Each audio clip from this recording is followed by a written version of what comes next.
Di suatu pagi, terlihat Nenek Asyah yang sedang menyiapkan tali untuk mengangkut kayu. Siti pun masuk dengan raut wajahnya yang penasaran. Nenek mau kemana pagi-pagi begini? Nenek mau ke ladang ya. Sudah ini kita kehabisan masak. Tidak usah, biar Siti saja ya yang ambil bahannya ya. Tidak usah nak. Nenek masih sanggup kok. Lagian itu kan peninggalan kakekmu. Ya sudah kalau begitu, hati-hati ya Nek. Iya nak.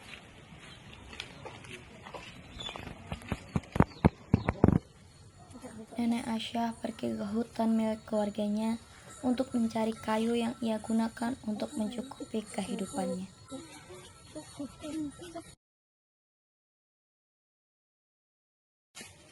Nenek Asyah, seorang wanita tua yang hidup sederhana, tak pernah menyangka bahwa hari itu adalah hari yang akan mengubah segalanya.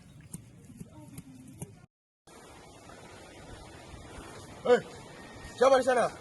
Ini saya Pak, Nenek Asyah. Lihat Agus, itu kan hutan, dia pasti mencurinya. Apa? Ladang ini milik saya. Sudah lama kami mengelolanya. Bohong itu Pak. Tidak ada buktinya. Mari ikut kami ke kantor. Nenek Asyah dipaksa untuk meninggalkan kayu yang ia cari dan ikut ke kantor kehutanan. Bu Rini tersenyum sinis di belakang. Mari, Nenek.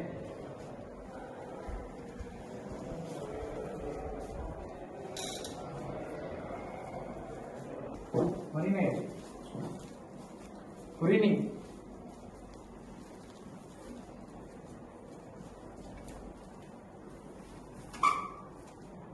Kami menemukan dia sedang memotong kayu di kawasan perhutani.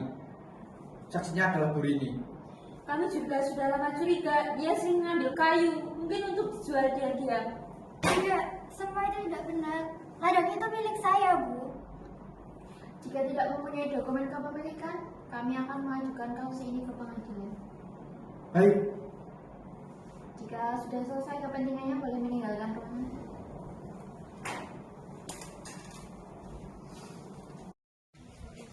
Terlihat Nenek Asyah yang sedang duduk melamun sambil memikirkan kehidupannya setelah ini. Melihat hal tersebut, Siti pun datang menghampiri Nenek. Tidak usah dipikirkan ya, Nek. Apapun yang terjadi, kita harus menegakkan kebenaran. Tuhan tahu siapa yang benar, Nak. Ya sudah, kalau begitu, Nenek istirahat saja ya di dalam.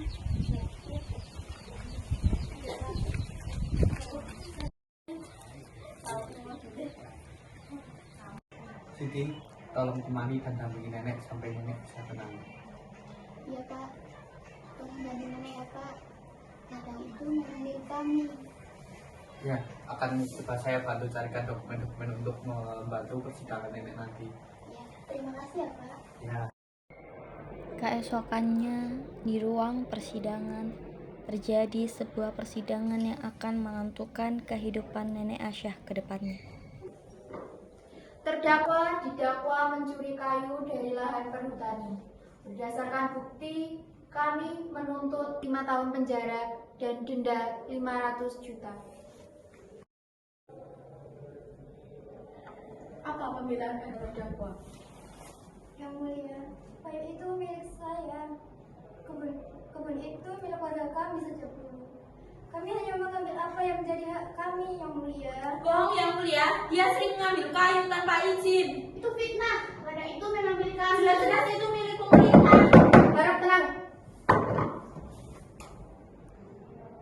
Interupsi yang mulia, saya mempunyai dokumen kepemilikan tanah milik Nenek.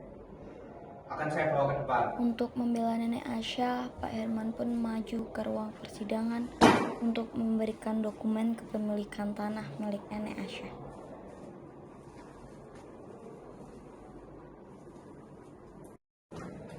Hakim pun membaca dokumen tersebut dengan seksama untuk mempertimbangkan nasib Nenek Asyah ke depannya.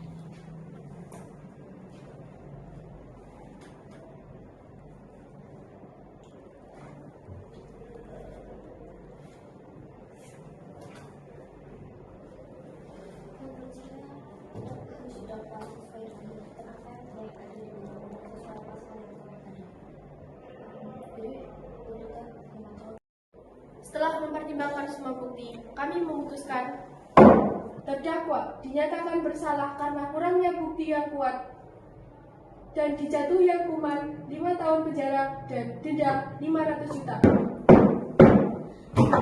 Tidak, Yang Mulia, itu tidak adil. Di tengah ketidakadilan hukum, hidup Nenek Asyah menjadi bukti betapa lemahnya suara orang kecil. Namun, perjuangan untuk keadilan takkan berhenti di sini. Siti dan tetangga lain bersumpah untuk terus berjuang agar hukum benar-benar menjadi milik semua orang.